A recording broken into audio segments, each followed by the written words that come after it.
Round robin के ऊपर exam में शॉर्ट क्वेश्चन आने के चांसेस बहुत ज्यादा है और इसलिए आज हम उसी का अभ्यास करेंगे। सबसे पहले तुम्हें यह समझने की जरूरत है कि when it comes to round robin, इसके तीन टाइप के न्यूमेरिकल्स होते हैं और इन तीन टाइप्स के न्यूमेरिकल्स में से कोई भी एक टाइप का न्यूमेरिकल आने के सबसे ज्यादा चांसेस होते हैं। अब उन तीन टाइप्स में से सबसे पहले टाइप का न्यूमेरिकल इस लेक्चर में हम पढ़ेंगे, बाकी टाइप के न्यूमेरिकल्स आगे आने वाले लेक्चर्स के अंदर हम पढ़ने वाले हैं। अब ये जो टाइप का न्यूमेरिकल होता है इसके अंदर अराइवल टाइम जो है वो दिया नहीं जाता। अगला जो न्यूमेरिकल होगा उसके अंदर अराइवल टाइम दिया जाता है, ठीक है। अगला जो न्यूमेरिकल होगा उसमें एक अलग टाइप का वेरिएशन होगा। तो अभी ऐसे न्यूमेरिकल्स को कैसे सॉल्व करते हैं, देखो। जब हमें क्वेश्चन दिया जाता है, क्वेश्चन के अंदर हमें एक टेबल मिलता है। इस टेबल के अंदर 2 से 3 कॉलम्स होता है। पहला कॉलम इज प्रोसेस, जिसके अंदर अलग अलग प्रोसेसेस होता है, जैसे कि for example process 1 which is P1, process 2 which is P2, whatever, process 3, process 4, P3, P4, ठीक है। दूसरा column is burst time. Burst time का मतलब क्या है, I tell you later, relax, take a chill pill. तीसरा कॉलम इज अराइवल टाइम।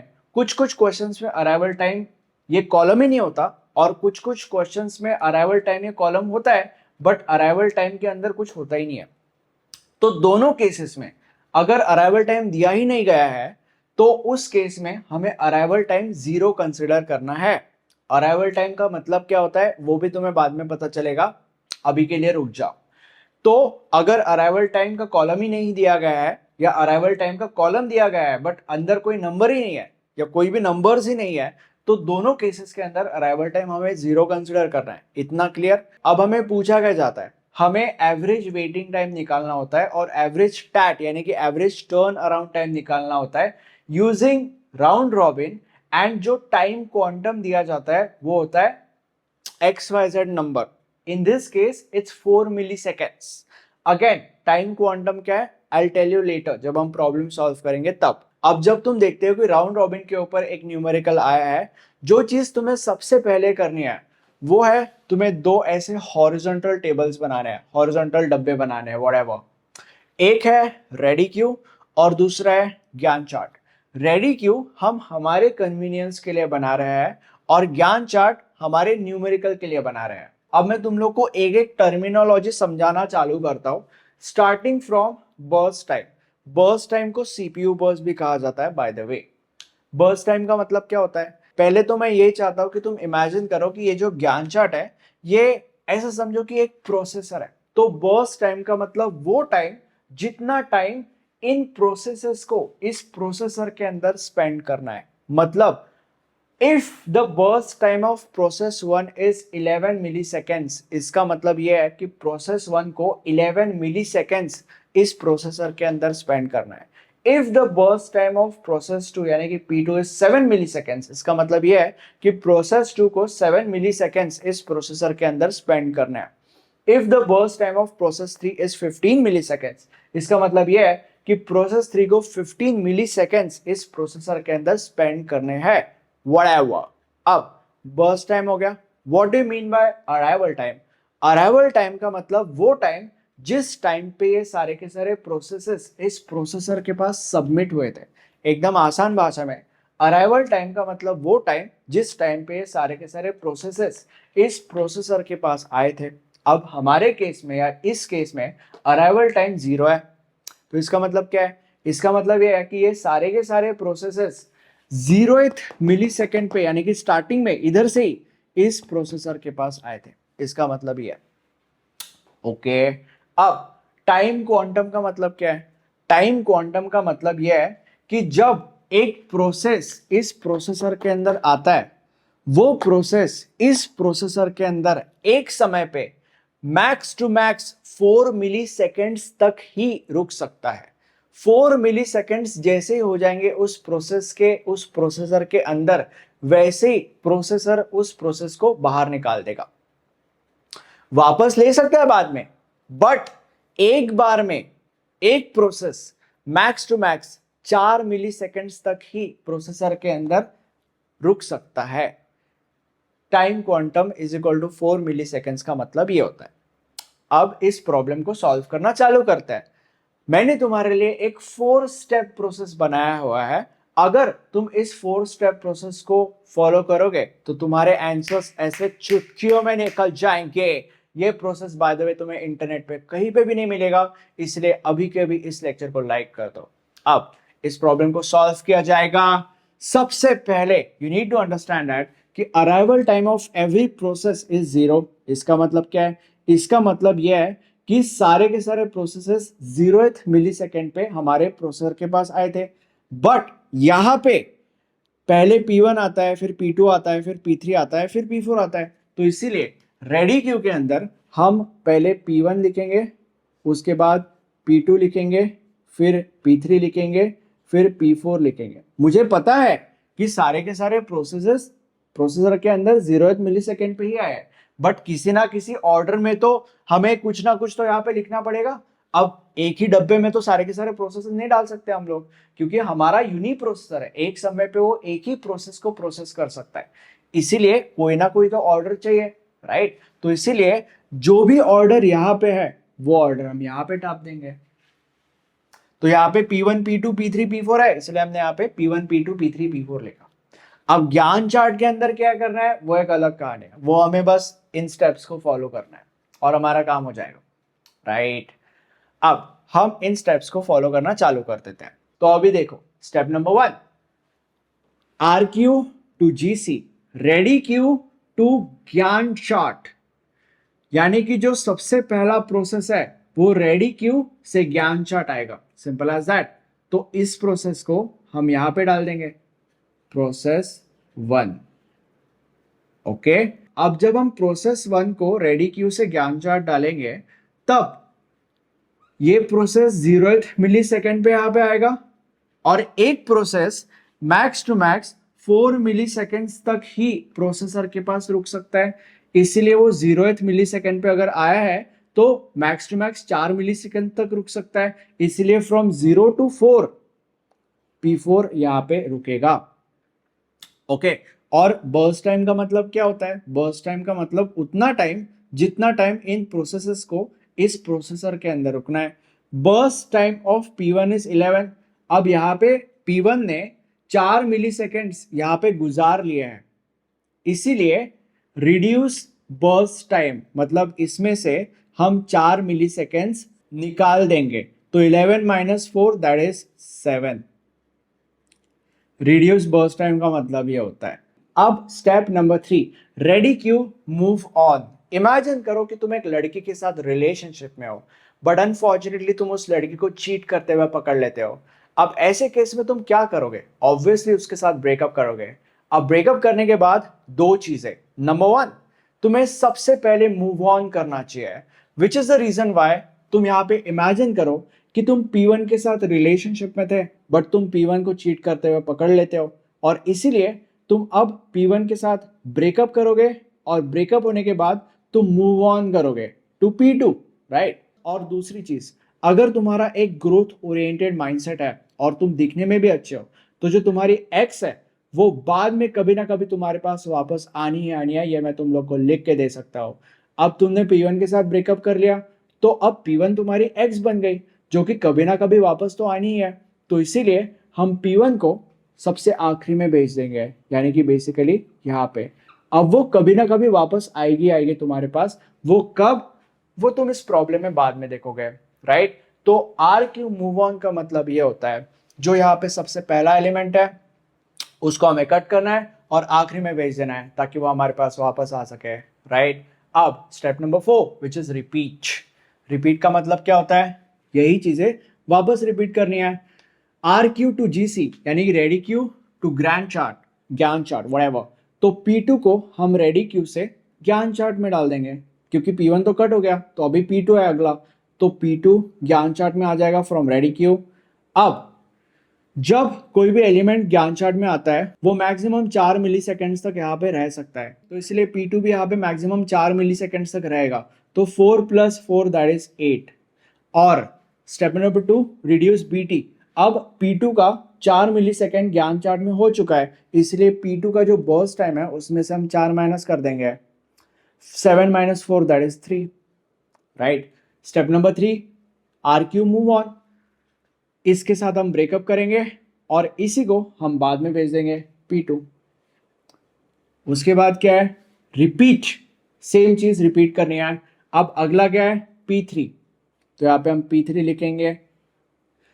कोई भी एलिमेंट जब यहाँ पे आता है वो एक समय पे 4 मिली सेकेंड्स ही यहाँ पे रह सकता है, तो इसीलिए हम 8 + 4 करेंगे, that is 12। 4 milli seconds P3 का यहाँ पे हो चुका है, इसलिए P3 का जो नंबर है इसमें से 4 माइनस करेंगे, that is 15 - 4 which is 11।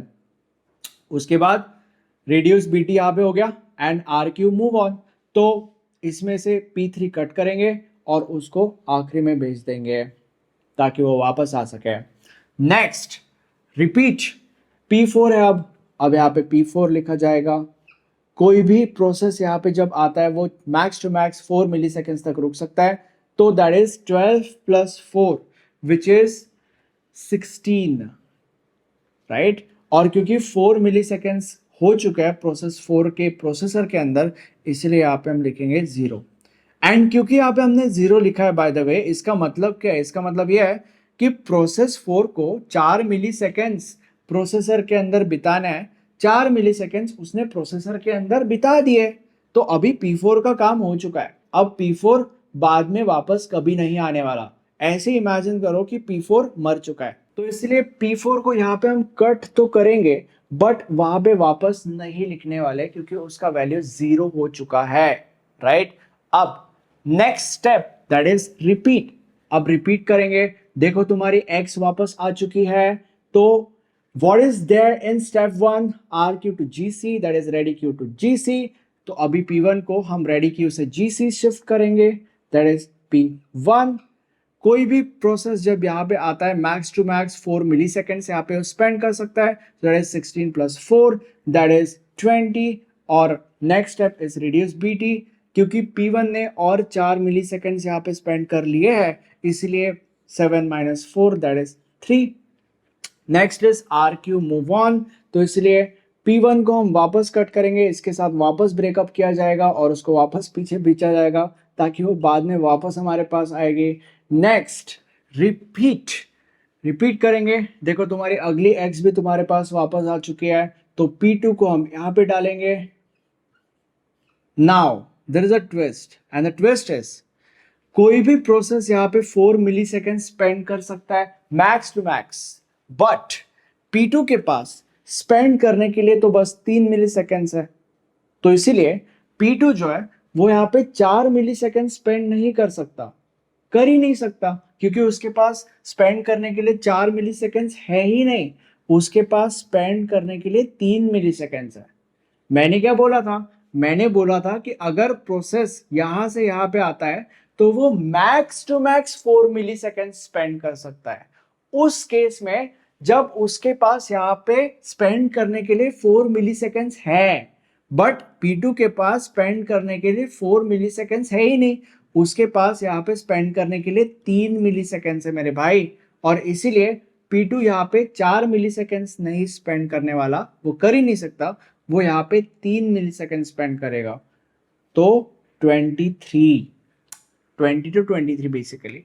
Now reduce BT, तो अभी P2 के 3 मिली सेकेंड्स यहाँ पे स्पेंड करना हो चुका है, इसलिए यहाँ पे कट करके 0 लिखेंगे। अब यहाँ पे 0 लिखा है हमने, इसका मतलब यह है कि P2 का जितना टाइम प्रोसेसर के अंदर स्पेंड करना था उतना टाइम उसने प्रोसेसर के अंदर स्पेंड कर लिया है, ये 0 हो चुका है। इसीलिए नेक्स्ट स्टेप मूव ऑन में हम P2 को कट तो करेंगे बट बाद में वापस नहीं लिखेंगे क्योंकि वो 0 हो चुका है, राइट। रिपीट, P3, तीसरी x भी तुम्हारी वापस आ चुकी है, तो P3 को हम RQ यानी कि रेडी क्यू से ज्ञान चार्ट में डाल देंगे, सो P3। अब कोई भी प्रोसेस जब यहां से यहां पे आता है max to max 4 milliseconds वो स्पेंड कर सकता है, इसलिए 23 + 4 that is 27, right.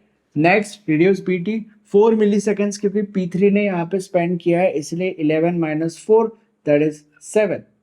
Next is ready queue move on, P3 को कट करेंगे, इसके साथ ब्रेकअप करेंगे और उसको वापस पीछे डाल देंगे ताकि वो वापस हमारे पास आ पाए। नेक्स्ट इज रिपीट, जो अगला एलिमेंट है विच इज P1, उसको रेडी क्यू से ज्ञान चार्ट में डाल देंगे, सो दैट इज P1। अब अगेन यहाँ पे ट्विस्ट है, और वो ट्विस्ट ये है कि कोई भी प्रोसेस जब यहाँ पे आता है max to max 4 millisecond spend कर सकता है।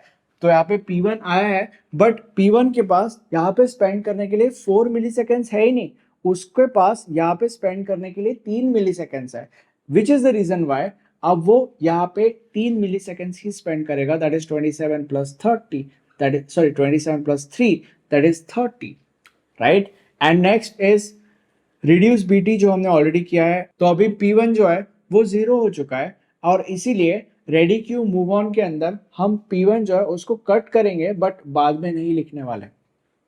अब आगे बढ़ेंगे विच इज रिपीट। रिपीट के अंदर रेडी क्यू टू जीसी अगला जो प्रोसेस है विच इज P3, जो कि वापस आ चुका है तुम्हारे पास, अब उसको यहाँ से यहाँ पे डालेंगे P3। अब उसके बाद अगेन कोई भी प्रोसेस जब यहाँ पे आता है max to max 4 millisecond spend कर सकता है यहाँ पे, तो 30 प्लस 4 दैट इज 34, और क्योंकि उसने यहाँ पे 4 मिली सेकेंड स्पेंड किया है P3 ने, इसलिए 7 minus 4 that is 3। And ready queue move on, इसको किट करेंगे, वापस आएगा यहाँ पे। अब उसके पास यहाँ पे स्पेंड करने के लिए बस 3 मिली सेकेंड्स है, इसलिए यहाँ पे वो 3 मिली सेकेंड स्पेंड करेगा, that is 34 plus 3 that is 37। अब जैसे ही तुम्हें पता चल जाता है कि हर एक चीज यहाँ पे 0 हो चुकी है, जितना टाइम हर प्रोसेस को यहाँ पे स्पेंड करना था उतना टाइम उन प्रोसेस ने यहाँ पे स्पेंड कर लिया है, बेसिकली हर चीज 0 हो गई है, तो तब तुम्हें ये मानना है कि ज्ञान चार्ट हमारा फिल करना हो चुका है, and now you are capable enough to take out the values of average waiting time and average TAT, which is average turn around time। अब हम वो करते हैं, अब हम कैलकुलेट करेंगे average turn around time and average waiting time. सबसे पहले एवरेज टर्न अराउंड टाइम निकालना पड़ेगा, उसके लिए तुम्हें सारे के सारे प्रोसेसेस का टर्न अराउंड टाइम निकालना होता है सबसे पहले। सो turn around time of process 1 कैसे निकालते हैं टर्न अराउंड टाइम? प्रोसेस 1 की नौटंकी ज्ञान चार्ट के अंदर कब खत्म हुई थी माइनस प्रोसेस 1 कब आया था, मतलब प्रोसेस 1 का अराइवल टाइम कब था। तो प्रोसेस 1 की जो नौटंकी है वो ज्ञान चार्ट के अंदर 30th मिली सेकेंड पे खत्म हुई थी। एज यू कैन सी बाद में कहीं भी प्रोसेस 1 के जिक्र नहीं किया गया है, तो इसका मतलब प्रोसेस 1 की नौटंकी ज्ञान चार्ट के अंदर 38 मिली सेकेंड पे खत्म हुई थी। तो इसलिए हम यहाँ पे लिखेंगे 30 माइनस प्रोसेस 1 कब आया था, यानी कि प्रोसेस 1 का अराइवल टाइम क्या था, कुछ दिया नहीं है, इसका मतलब 0। 30 minus 0 is 30। TAT of process 2, process 2 की नौटंकी कब खत्म हुई थी? 23rd मिली सेकेंड पे। एज यू कैन सी बाद में कहीं भी प्रोसेस 2 है ही नहीं, तो 23rd मिली सेकेंड पे इसकी नौटंकी खत्म हुई थी, माइनस प्रोसेस 2 का अराइवल टाइम दिया ही नहीं है, इसलिए हम 0 अज्यूम करेंगे। 23 minus 0 is 23। TAT of process 3, process 3 की नौटंकी कब खत्म हुई थी? 37th मिली सेकेंड पे मेरी जान। 37 minus 0 37 and TAT of process 4, process 4 जो है 16th millisecond. 16 minus 0 which is 16। अब एवरेज टैट इन सब का average which is 30 plus 23 plus 37 plus 16 upon 4। अगर तुम इसको कैलकुलेट करोगे तो तुम्हें आंसर मिलेगा 26.5। So we are gonna write here 26.5 milliseconds, लिखना मत भूलना। नेक्स्ट एवरेज वेटिंग टाइम अगर तुम्हें निकालना है तो तुम्हें पहले सारे के सारे प्रोसेस का वेटिंग टाइम निकालना पड़ेगा। So waiting time of process 1 कैसे निकालते हैं? Waiting time of process 1 TAT of process 1 minus burst time of process 1। So TAT of process 1 is 30 minus burst time of process 1 is 11। 0 नहीं 11, जो original numbers थे यहाँ पे वो हमें कंसिडर करना है, तो 11। So minus 11, 30 minus 11 that is 19। Waiting time of process 2 is equal to tat of process 2, that is 23, minus burst time of process 2, that is 7. 23 minus 7, that is 16. Waiting time of process 3 is equal to tat of process 3, which is 37, minus burst time of process 3, that is 15. 37 minus 15, that is 22. Waiting time of process 4, tat of process 4, which is 16, minus burst time of process 4, that is 4. 16 minus 4 is 12. Average waiting time is equal to in sub ka average, which is 19 plus 16 plus 22 plus 12 upon 4. अगर तुम इसको calculate करोगे तो तुम्हें मिलेगा 17.25 मेरी जान, 17.25.